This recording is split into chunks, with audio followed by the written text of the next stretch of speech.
দেখুন বিরোধী বলতে বিজেপি আছে, বাকি সব তো মাঝে মাঝে রং টং সেজে সং করতে যায়, বাকি কারো কোনো বিরোধীদের দাম নেই। দেখুন শুধু লকেট চট্টোপাধ্যায় নয়, তার সাথে অন্যান্য মহিলারাও আমাদের ছিলেন, এবং শুধু লকেট চট্টোপাধ্যায় একজন সাংসদ, তার সাথে এরকম হয়েছে, গতকাল আমার সাথে হয়েছে।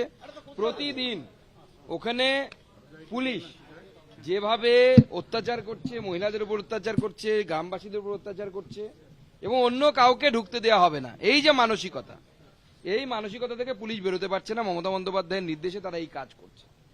144 অনলি অ্যাপ্লিকেবল ফর বিজেপি, তাহলে 144 এর নোটিশে সেটা লিখে দিন, অ্যাস্টেরিক্স মার্ক দিয়ে, তারা দিয়ে নিচে, তারার নিচে লিখে দেবেন জেএনবি। এটা তো চলতে পারে না।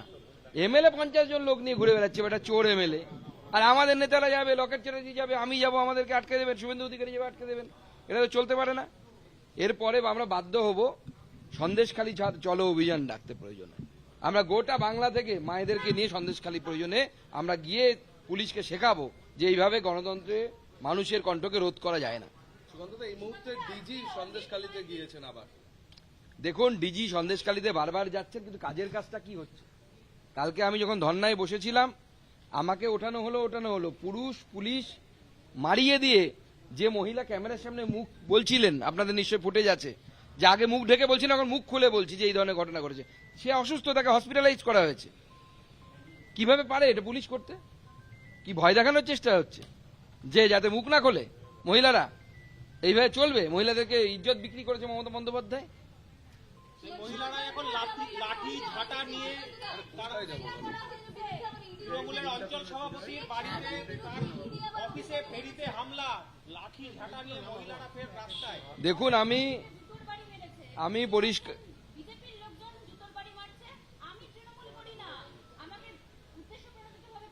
কে বলেছে? অজিত মাইতি, শাহজাহানগঞ্জ। দেখুন যেভাবে মানুষের উপরে দিনের পর দিন অত্যাচার করেছে না, গতকাল আমি যেখানে গিয়ে সন্দেশখালীতে বসেছিলাম, সেখানে তো মহিলারা কি বলছিল আপনারা দেখেছেন। ছেড়ে দিন, ফেরার সময় আমি একটা চায়ের দোকানে দাঁড়ালাম, সেখানে লোক বলছে আমাদের জমি নিয়ে নিয়েছে। ভাবতে পারেন, একরের পর একর জমি, আপনার জমি অন্য কেউ চাষ করছে, মাছ চাষ করছে, আপনি 1 পয়সাও দিচ্ছেন। আপনার সাথে হলে কেমন লাগতো? মমতা বন্দ্যোপাধ্যায়কে আমি চ্যালেঞ্জ করছি, যদি দম থাকে আসুন না, আপনার পার্টি থেকে কাউকে রেকগনাইজ করুন। আপনি আসতে না পারলে, আপনার তো হাঁটু ভাঙা না, হাঁটুতে ব্যথা কি জানি না, আপনার ভাইপোকে আপনি অথরাইজ করুন। আমি নিজে গিয়ে দেখিয়ে দেবো কোথায় কিভাবে জমি দখল করে ভেরি বানানো হয়েছে তৃণমূল কংগ্রেসের নেতাদের পক্ষ থেকে। লজ্জা লাগে না আপনাদেরকে? তাদেরকে সাপোর্ট করছেন আপনারা। না ইডির তো উচিত শেখ শাহজাহানকে ধরার জন্য যত রকম চেষ্টা, সমস্ত কিছু করা, কিন্তু শেখ শাহজাহানকে পুলিশ লুকিয়ে রেখেছে। আমি পরিষ্কার বলছি, দেখুন পুলিশ লুকিয়ে রেখেছে, মাঝে বাংলাদেশও পাঠিয়েছিল, আমাদের কাছে সেরকম ইনপুট আছে, মাঝে মাঝে বাংলাদেশ থেকে এপারেও আসছে সে, এবং পুলিশের কথা মতো আসছে, পুরো প্ল্যানিং অনুসারে চলছে। এখন দ্বন্দ্ব চলছে পুলিশের মধ্যে, কবে গ্রেপ্তার করা হবে, ডেট খন এখনো ঠিক হয়নি। পাজি দেখছেন মুখ্যমন্ত্রী, পাজি দেখে ডেট বললে পরে সেদিন দেখবেন শেখ শাহজাহান সারেন্ডার করছে। রাজ্যপালও বলছেন ভালো খবর আসছে, সুড়ঙ্গের ভেতর থেকে আলোর দিশা খুঁজে পাওয়া যাচ্ছে, ভালো খবর আসছে, শাহজাহান প্রসঙ্গে বলছেন। না আমি তো পরিষ্কার বলছি, পুলিশ জানে শেখ শাহজাহান কোথায় আছে, মুখ্যমন্ত্রী পাজি দেখে ডেট বের করছেন। পাজিটা কবে, ওনার পাজি তো আলাদা পাজি, আপনার আমার বাড়িতে মদন গুপ্তের থাকতে পারে, ওনার কাছে পুরো গুপ্ত পাজি, সেই পাজি দেখে করছে। সুকান্তদা, মিড ডে মিল নিয়ে আপনারা এত আন্দোলন করলেন, প্রতিবাদ করলেন, সেখানে কেন্দ্রীয় সরকার পশ্চিমবঙ্গের মিড ডে মিলকে বলেছে এটা একটা মডেল, কি বলবেন? দেখুন এই সমস্ত মডেল সিনেমা যা আছে সবকিছু হচ্ছে রাজ্যের পাঠানো রিপোর্ট অনুসারে। সে তো এনসিআরবির রিপোর্টে আপনি দেখতে পাচ্ছেন যে সেখানে পশ্চিমবঙ্গে বিগত 1 বছরে একটিও সাম্প্রদায়িক দাঙ্গাও হয়নি, একটিও রাজনৈতিক দাঙ্গা হয়নি। আপনি বিশ্বাস করেন? বুকে হাত দিয়ে বলুন তো, পশ্চিমবঙ্গে কোন রাজনৈতিক দাঙ্গা হয়নি। কেন্দ্র সরকারের কিছু করার নেই, যা রিপোর্ট রাজ্য সরকার পাঠাবে। ফেডারেল স্ট্রাকচার তো, কেন্দ্রের কোনো জাজমেন্ট করার জায়গা নেই তো এখানে। যার তথ্য পাঠায়, এই খাওয়ানো হয়েছে, অমুক খাওয়ানো হয়েছে, লিখে দিতে কি যায় আসে? পয়সা লাগে না তো লিখতে। তো সিবিআই না আমাদের সরকার কোনোদিনও কোনো রাজ্যকেই বঞ্চিত করে না। আমরা ওই নীতিতে বিশ্বাস করি না। আমাদের সরকার অঢেল টাকা পশ্চিমবঙ্গের জন্য, পশ্চিমবঙ্গের মেট্রো থেকে শুরু করে, পশ্চিমবঙ্গের রেল যোগাযোগ ব্যবস্থা থেকে শুরু করে, আমরা তো চ্যালেঞ্জ করে বলেছি, অমিত শাহজি তার মঞ্চ থেকে বলে গেছেন যে 14 সালে যখন Mamata Bandyopadhyay herself was a part of the government, UPA 1-এ যখন ছিলেন তিনি, 9 থেকে 14, প্রথম যে পার্টটা, তাহলে তো herself she was a part of the government. সেই সময় কত টাকা দেওয়া হয়েছিল আর এখন বিজেপি সরকার কত টাকা দিচ্ছে? জয়রাম রমেশ অত্যন্ত জোরের সঙ্গে বলছেন, জয়রাম রমেশ বলছেন আমি অত্যন্ত জোরের সঙ্গে বলছি, রাহুল গান্ধী এই রাজ্যে 6 দিন ছিলেও মুখ্যমন্ত্রী মমতা বন্দ্যোপাধ্যায়ের সঙ্গে তার আলোচনা চলছে, সুতরাং জোট নিয়ে এখনো আশাবাদী। দেখুন, ওনারা জোট করবেন না কি করবেন আমাদের জানা নেই, হ্যাঁ, কিন্তু জয় রামেরই হবে। জয় রামের কি হবে আমরা জানি না, কিন্তু জয় রামের হবে। জোট করুন আর যাই করুন। একটা কথা বলি, একটু আগে বললেন না যে বিজেপির জন্য 144, বিজেপির জন্য 144 নাকি বিরোধীদের জন্য 144 এর আছে?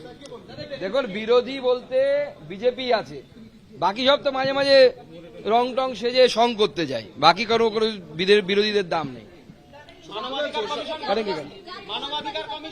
মানবাধিকার কমিশন পৌঁছেছে, তারা নির্যাতিত রাজ্য না কেন্দ্রের মানবাধিকার কমিশন, জাতীয় মানবাধিকার কমিশন আজকে গেছে। তাদের এই যাওয়াকে আমরা স্বাগত জানাচ্ছি এবং আমরা চাই সেই জাতীয় মানবাধিকার কমিশন সকলের সাথে কথা বলে ওখানকার মহিলাদের উপর যে অত্যাচার হয়েছে তার বাস্তবিক রূপ গোটা ভারতবর্ষকে জানান। সত্যি হিউম্যান রাইটস মানে পুরো দমে কি বলবো, লুট হয়েছে, রেপ হয়েছে হিউম্যান রাইটস। বিঘের পর বিঘে জমি দখল হয়ে গেছে।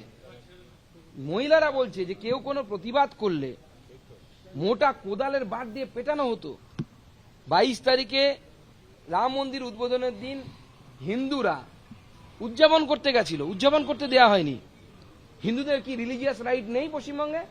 আমি এই প্রশ্নটা করতে চাই, হিন্দুদের কেন রিলিজিয়াস রাইট থাকবে না? 3টে আমাদের অফিস এখনো বন্ধ।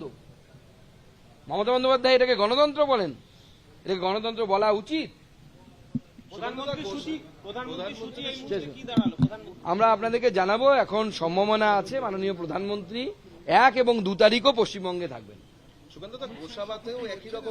না, প্রধানমন্ত্রী যদি 1-2 তারিখে আসেন, অমিত শাহজি কিভাবে আসবেন তাহলে? অমিত শাহজির এখন সেই জন্য আমরা ওনার আপাতত হয়নি, ওনার আসার কোনো প্ল্যান প্রোগ্রাম হয়নি। মাননীয় প্রধানমন্ত্রী সভা হওয়ার সম্ভাবনা আছে 1 তারিখ এবং 2 তারিখ, 2 দিনই হওয়ার সম্ভাবনা আছে, এবং 6 তারিখও উনি আসবেন। আপাতত এই 3 দিন আসার সম্ভাবনা আছে। হ্যাঁ, ন্যাশনাল চ্যানেল।